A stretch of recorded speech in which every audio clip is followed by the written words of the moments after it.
What's up everybody, RMFH here, and today I'm back with a brand new Breath of the Wild Top 10 video, talking about the weapons within the game. Now this video is going to take into account a number of elements present within weapons, including their design, the stats, and of course other functions that these weapons may have. For the sake of fairness, I'm going to discount any of the Amiibo weapons, so no Fierce Deity sword for this list. Of course, as with any top 10 list, you may not agree with the picks that we've selected, and if that's the case, that's fine. Just let me know your list down in the comments section below. And with that out of the way, let's get into it.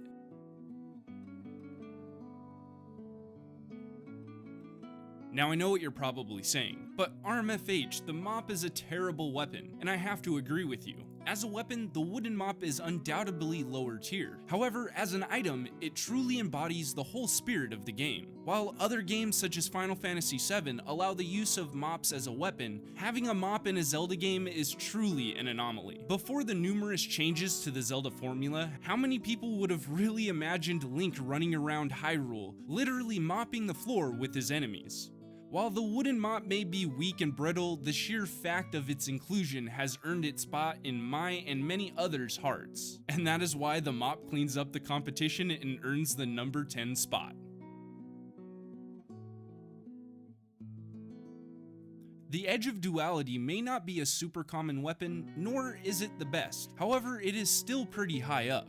The interesting part to me was the fact that Nintendo managed to put a tiny bit of lore into this weapon, giving it a bit of extra insight into the Sheikah tribe and the Knights of Hyrule. Apparently, the Sheikah were attempting to make powerful weapons to help arm the Knights of Hyrule for their fight against Calamity Ganon, and this was a result. Unlike other Sheikah weapons created for the Royal Guards, the Edge of Duality does not have an insane durability deficiency, and unlike the regular Sheikah weapons, this sword is dual-edged, meaning both sides are sharp, which is something more natural to the Knights of Hyrule. This interesting piece of lore is a reason why the Edge of Duality teeters near the edge of this list, in the number 9 spot.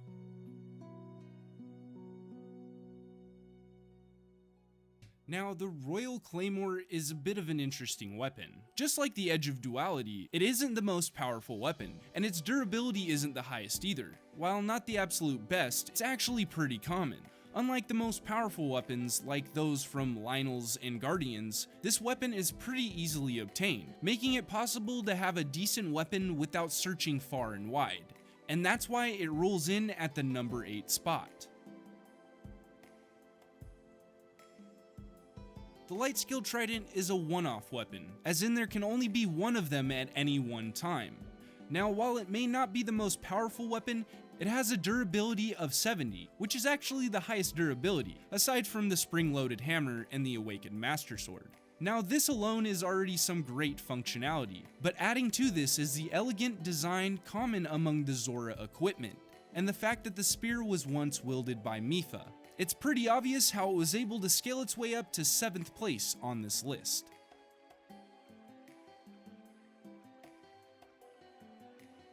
The Wind Cleaver is a weapon that is obtained by destroying specific members of the Yiga clan. As a weapon with decent attack and one of the coolest designs, it would already likely be in the list somewhere. However, with its hidden ability, this weapon becomes so much more. As its name suggests, it's able to shoot out beams of air so powerful that it contains the same force as the sword itself. While it's possible to get a regular blade beam on a different weapon in the game later on, for most players, this weapon will likely be their first experience revealing the glory of the mighty blade beam, and this is why the Wind Cleaver cleaved its way into the 6th spot on this list.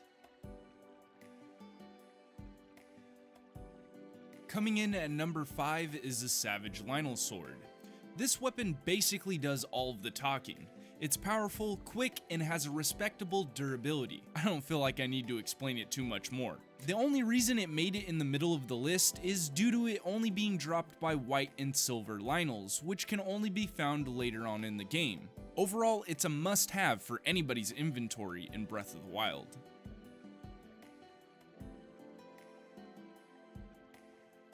Honestly, I don't really need to say too much about this weapon. It's a chainsaw in a Zelda game. I repeat, it's a chainsaw in a Zelda game. But beyond the sheer quality of this fact, the Ancient Blade Saw is actually a fantastic weapon in the game. Not only does it have the highly useful ability of dealing more damage to guardians, as all ancient weapons do, it also just generally has high stats. Oh, and did I mention it's a chainsaw? And that's the main reason why the Ancient Blade Saw whirls its way into number 4.